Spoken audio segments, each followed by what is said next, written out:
in both English and Spanish. And you'll get a follow-up email with those video links. So again, welcome everyone on a beautiful Friday. Hope it's pretty where you are and everybody gets a chance to enjoy this day.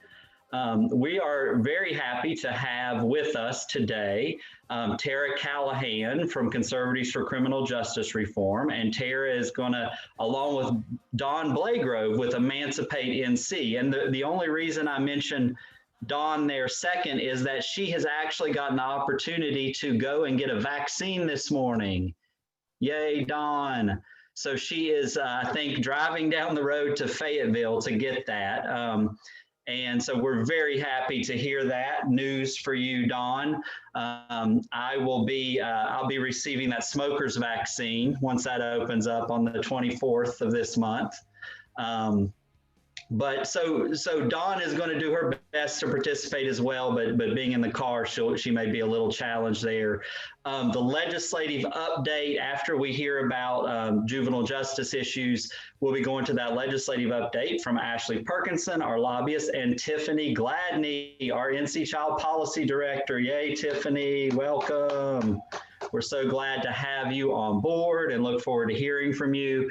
And then, of course, near the end, as always, we'll have an opportunity for announcements and we'll adjourn. And I think Fawn has even offered up a quick how to play music over your Zoom training here at the end of the call. So without any further ado, I am going to turn it over to Tarrah and Dawn, if she's able to add in. And let me just say, it's a pleasure. I've gotten to know Tarrah over the past few years.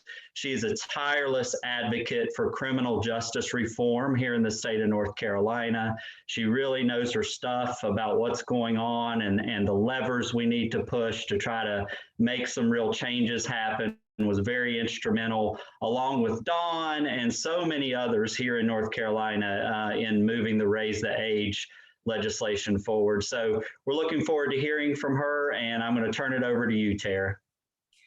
Thanks so much, Adam. That was a really wonderful compliment.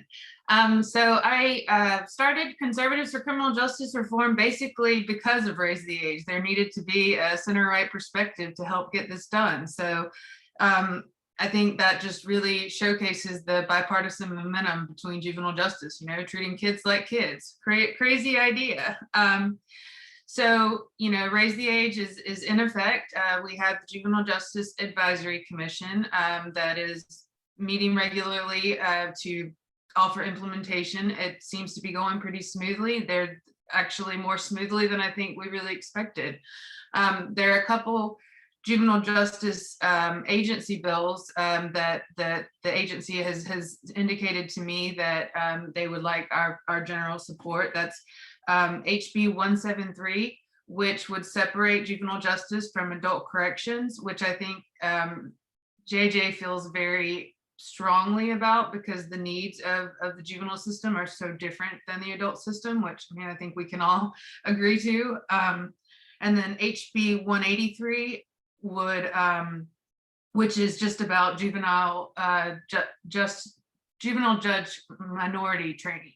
So those were the two that were flagged to me by JJ.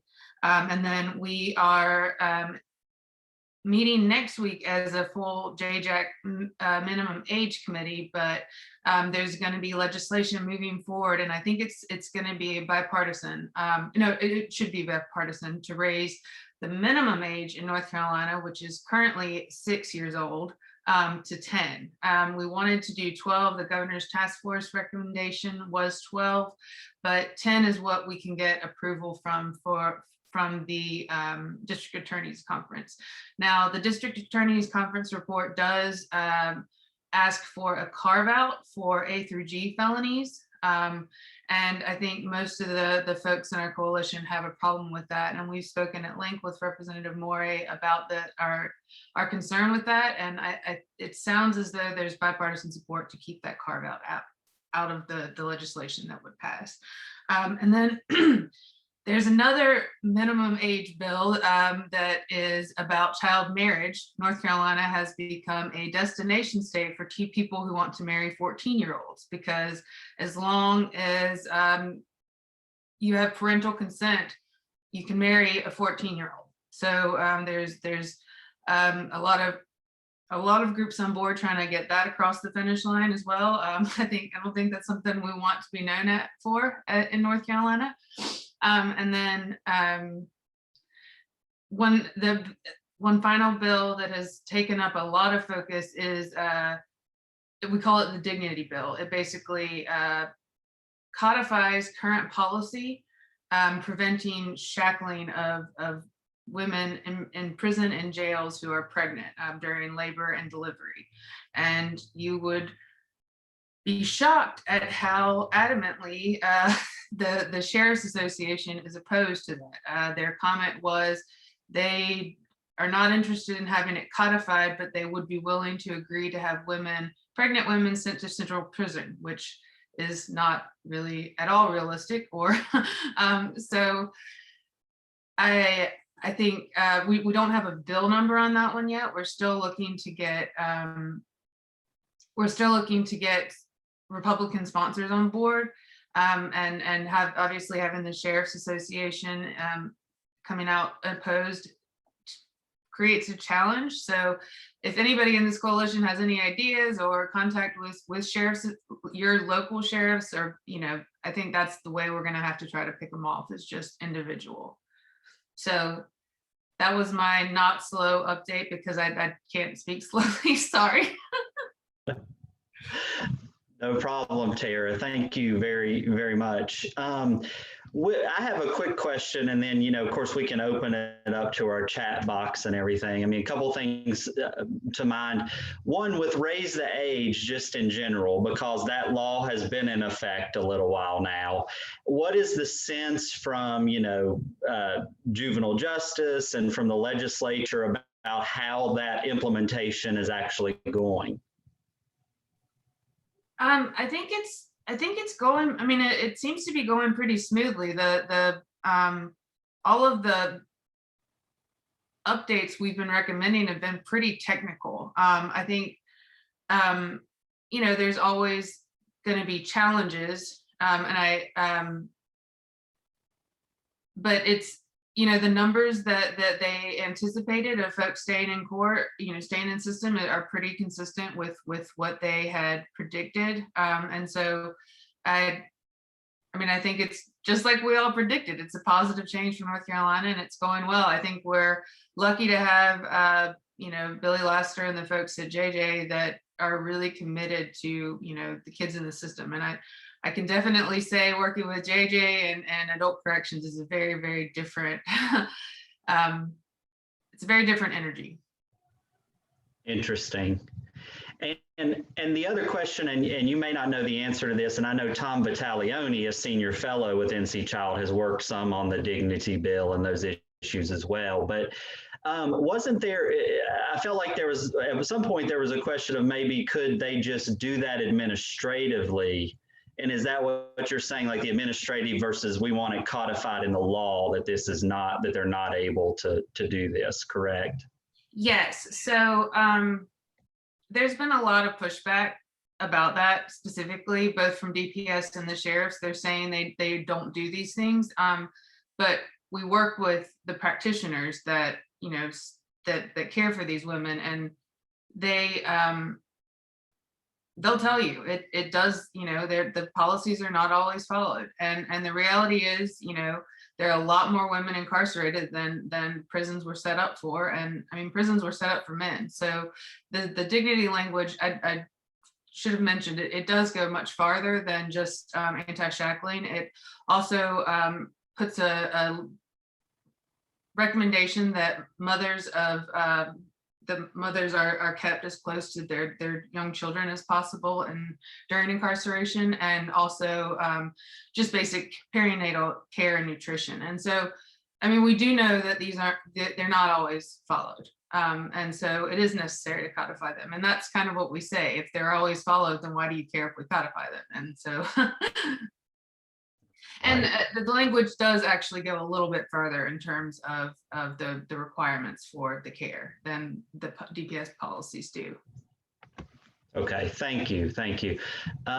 Fawn, do we have any questions that have been popping up in the chat box? Yeah, we definitely have questions and comments coming up in the chat box. Tarrah, good question from Terry Van Dyne. Is raise the age properly funded? And that's a question I wanted to ask you too, is like, you know, should we be looking for any items in the budget this year related to implementation or diversion programs or anything like that? I mean, raise the age could always be better funded, of course. I think, you know, that the department is using what they have. I know there were some problems with YDC beds and having the funds for those facilities, but there's always going to be recurring funds, and I can send Adam the JJ reports that I have to share with you all.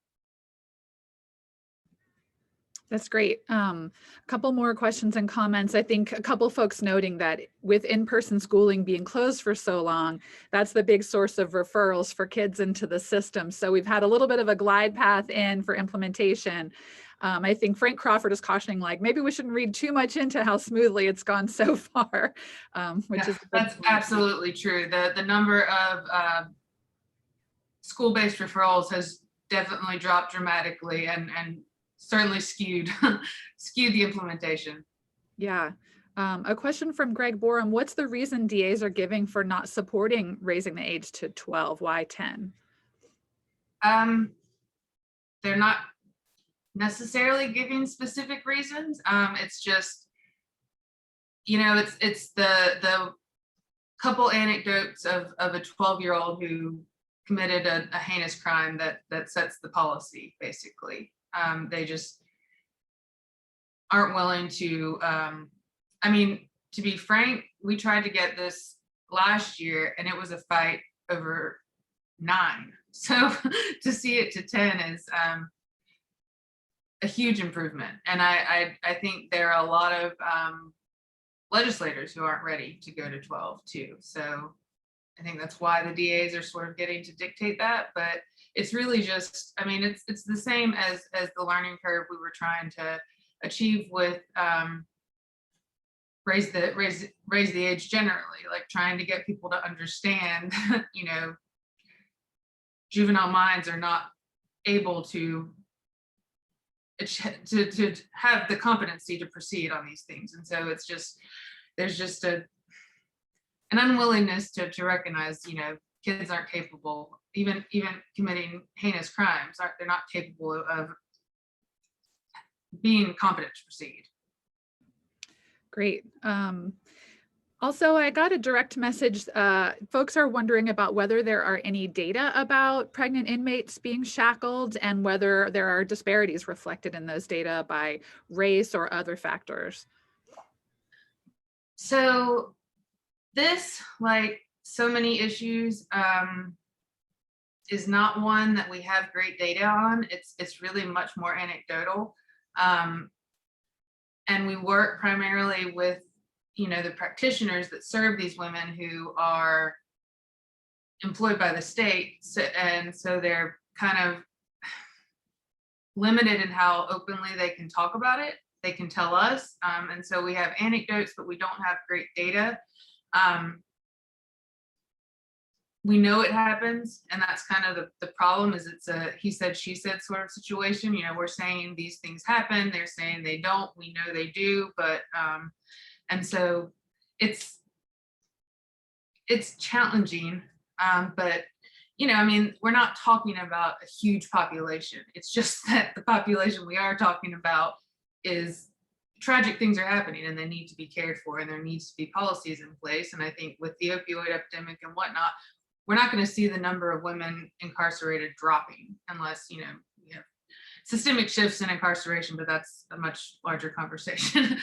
But, you know, it's what I keep saying, like, we need to acknowledge that this population is going to be in prison, and that there needs to be specific guidelines for how to care for them. That's great, Tarrah. Thank you. I don't think I see more questions for you. There is a question from Kathleen about how NC Child's approaching increasing funding for these programs during this session. And I'll just say we're definitely following and supporting the recommendations from that Juvenile Justice Advisory Committee. And we can share those out in the follow-up email that we send out after this meeting for folks. Oh, and I just forgot, Marcia Moray, right before we hopped off the governor's task force report, she is working on several bills, including the minimum age, and then she has bipartisan support for ending juvenile life without parole. They're trying to get juvenile class 3 misdemeanors to be only charged as infractions, and then she's working on transfer from Superior Court if the DA approves the transfer. Sorry, I rushed that in my notes, but she said it right before I hopped off the call, so I thought I'd, and she has bipartisan support on the minimum age and the jail walk, so go Marcia. Yeah, that's wonderful. I mean, and my guess, I mean, like with the raise the minimum age bill, for example, we might see that filed like this next week, you think? Yeah, those 4, she said, should be ready Monday. Okay. All right, so we'll have some more bill numbers and bills to follow up with folks and keep up with and advocate on. And, you know, the other thing I'll say, and I know Tarrah and I have talked about this, and I mean, you do see some real bipartisan efforts around criminal justice reform here in the US and in North Carolina. And I personally find that encouraging. I hope that that trend can continue here. Yeah, it definitely seems to. It seems to be one of the few issues these days that, you know, everybody can work on together. And I think in some ways that's really encouraging. People do actually get tired of not being able to, you know, work on anything together. So. Yeah. Yeah, thank you, Tarrah. And I don't know, Dawn, if you're on or on the phone and want to chime in, I certainly don't want to leave you out, but I know you may be unavailable as well. I don't think Dawn's been able to get on the call, Adam. Okay. All right. Well, okay. So any other questions before we move on then? No? Tarrah, thank you so much. And we will, you know, look forward to more updates, and everybody, we will keep you posted on what's happening with juvenile justice issues. Thank you. Yeah. All right, so moving on, next we are going to go to our weekly legislative update, and we are going to kick that off with Ashley Perkinson. Morning, Ashley. Good morning, Adam and Tarrah. Thank you for that fantastic update and overview. So the legislature really picked up the pace this week. There were a lot of substantive committee meetings, a lot of presentations to the joint appropriations committees this week. But the main focus this week was on COVID relief, and the legislature passed House Bill 196. It's a $1.7 billion COVID relief package, and we'll be hearing more about that bill from Tiffany here in just a couple of minutes, and look forward to that update.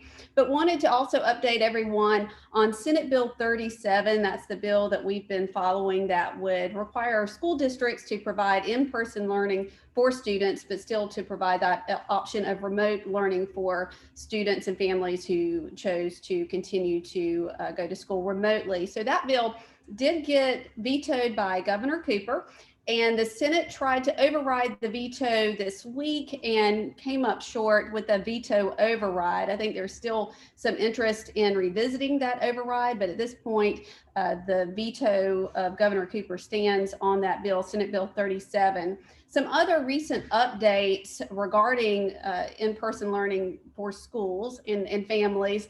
The DHHS just this week updated guidelines. NC Child will be including those updated guidelines in its update that will go out later today. And those guidelines also encourage districts to move to in-person learning and not to provide only for remote learning. The State Board of Education also followed suit and adopted a resolution that would encourage school districts to provide the in-person learning to move away from the remote learning. They did break up this recommendations with elementary school and middle schools, with elementary schools focused on Plan A and middle schools focused on Plan A and B. And so we will also be providing that information as well in the update if you want to get more information on the latest updates from DHHS and the State Board of Education. I'll also mention in the update that will go out later today, we're including links to the presentations that were provided to the HHS Appropriations, Joint Appropriations Committee. This was a great overview, one of just kind of that Medicaid 101 tutorial, but then also an update from DHHS on the status of Medicaid transformation. So those presentations will be shared. Also, the Joint Education Appropriations Committee met this week and heard presentations as well. Those presentations included kind of a 101 on the K-12 budget, just how it works, and also the list of budget requests from the State Board of Education. I'll also mention a couple other bills that we were following that came out this week. House Bill 225, allow prosecutorial discretion for juveniles. That has the bipartisan support for that bill. And then also Senate Bill 181, reinstate earned income tax credit, was introduced this week as well. So with that, I will turn it over to NC Child's new policy director, Tiffany Gladney, and look forward to hearing Tiffany's update. Good morning, guys. And this is my very first legislative update as the policy director, and I am so excited to be here. But please take it easy on me today. I am a deer in headlights right now, so take it easy on me. But as many of you know, Jones Street is always a roller coaster. Thank you so much, Senator, for your kind words and warm wishes. Jones Street is a roller coaster, and this week was no different. So we saw the second COVID-19 relief package come out. It totaled $1.7 billion. And after much debate, we saw some notable highlights that are really important to us at NC Child. So I'm going to touch on just a few of those. The first one being the $335 million in federal child care and development block grant funds for cleaning and sanitation, co-payment assistance, and other initiatives for child care facilities. Full disclosure, this particular provision in House Bill 196 was one that we really wrestled with, in part because it prohibited bonuses and hazard pay for staff. So we really worked our contacts and really kicked into high gear with advocacy, touching base with both parts of both sides of the aisles, with policymakers, trying to get that language taken out of the bill, because we want to make sure that child care workers can receive that hazard pay, because they are truly on the front lines as well. And as we all know, aren't, on average making what, $12 an hour, $10 an hour. So I want to thank both sides of the aisle for the healthy dialogue. We were unsuccessful in our efforts, but we are still continuing those conversations, and it looks like there might be some options down the line. I don't want to give away too much just yet, because we're still working out the details, but there are some possibilities later on down the line.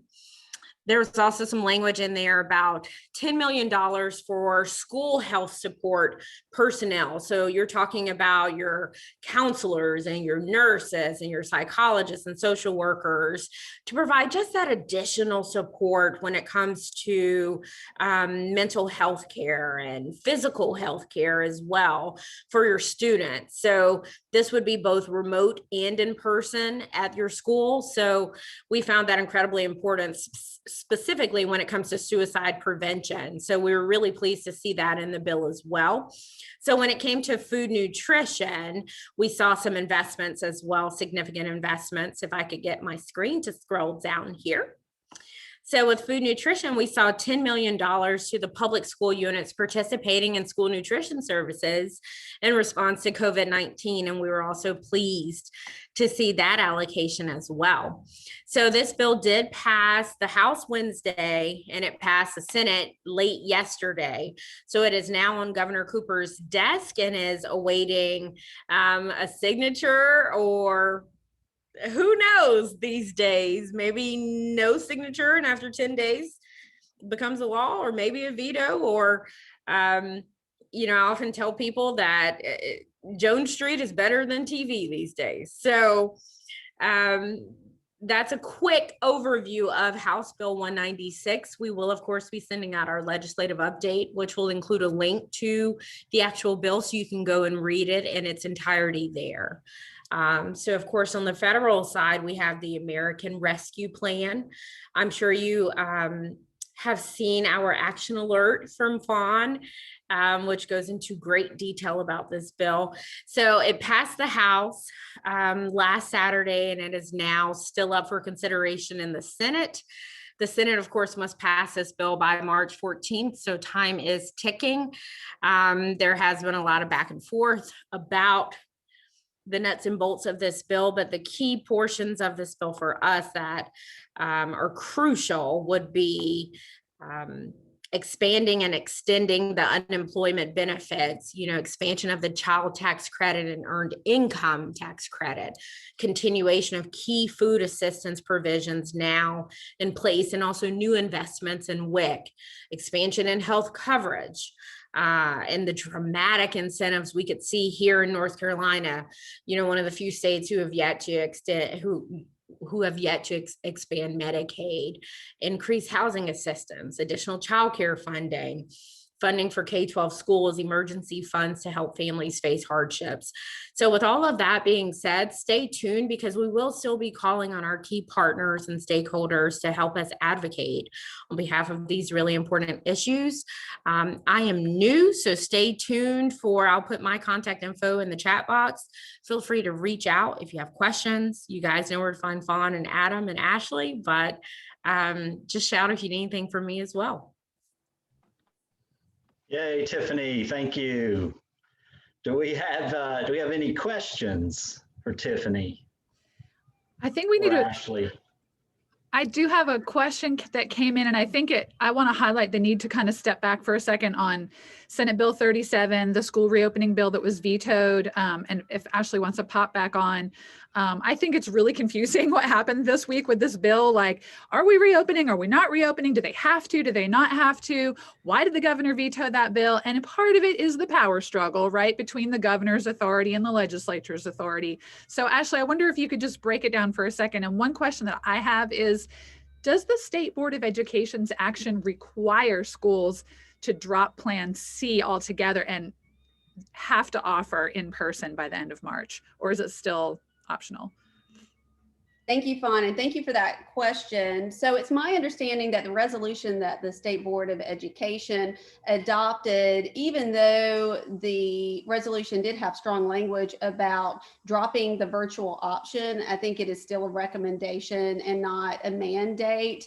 In regard to the governor's reasoning in vetoing Senate Bill 37, I think there was a concern perhaps about maybe the need for flexibility and wanting to make sure that school districts maintain that local control and ability to move to the virtual option if they need to.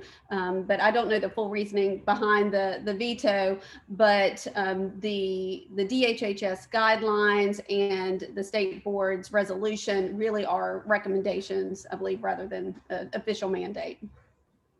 Thanks, Ashley. That's really helpful. I think one big difference that I saw between the reopening bill requirement and the DHHS guidelines is for the kids in older grades and that social distancing. So, the DHHS guidance requires that 6 feet of social distancing for the upper grades, whereas the reopening bill wouldn't do that. It would have everybody in there at once. So I think that was a big point too.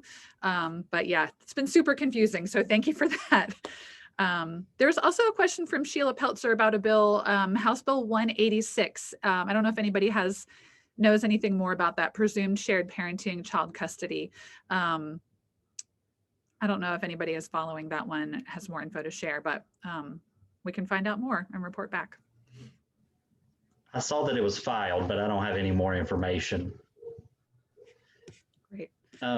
Another piece of legislation too that has made some progress, I believe, is related to Medicaid coverage for parents seeking mental health and substance use disorder treatment whose children are in custody, have been, who've lost custody of their children. So that those parents can continue and hopefully get the treatment services that they need. So that's just interesting, that bill seems to be making its way through in the mix of all this discussion around transformation and expansion and this and that.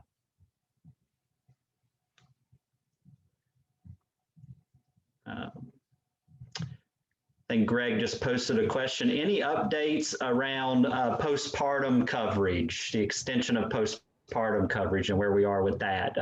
Ashley?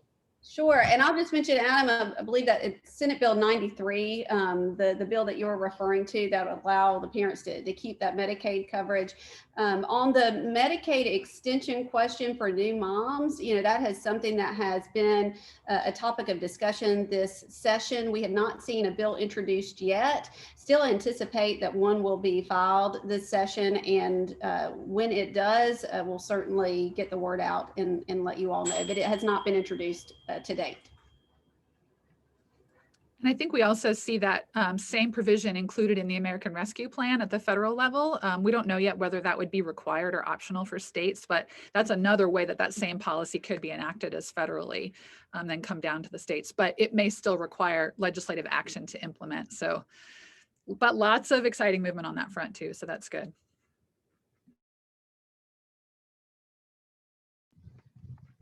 All right. There are no further questions or comments. I'll just say too, on the federal bill, it looks like the timing is that they're going to be, the House passed a version of the relief bill. Now the Senate today is going to start this long voting process on many different amendments and are expecting to pass their version of that relief bill over the weekend, probably tomorrow sometime. So that'll just be really interesting to watch. There will be some differences, so then the House and Senate have to come together around that. But it looks like for the most part, all of these provisions that we've been looking at as of now, the majority of those provisions in this $1.9 trillion package will be included ultimately here over the next few days through Congress and be sent to President Biden. So we'll certainly keep everyone posted. I just dropped a link to our action alert, on that in the chat box. So if you haven't contacted Senators Tillis and Burr, make sure you do that. If you've already emailed, give them a call. They'd love to hear from you. This is such an important bill. And I'll share a slide with our upcoming sessions, Adam. Great.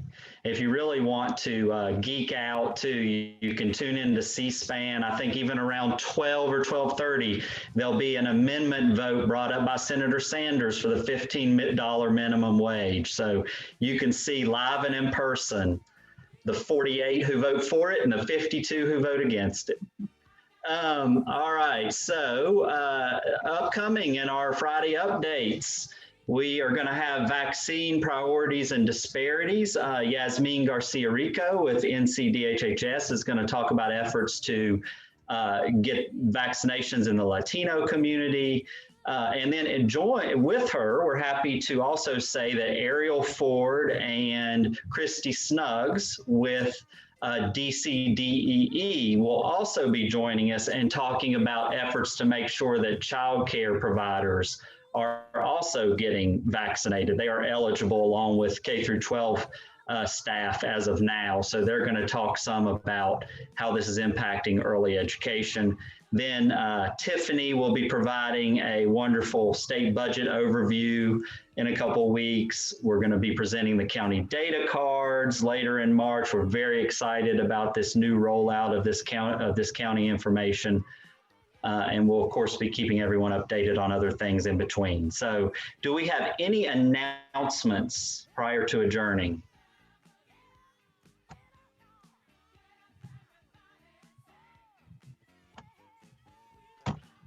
Okay, hearing none. I hope that everyone has a wonderful day and weekend, and please join us again next Friday. Thanks.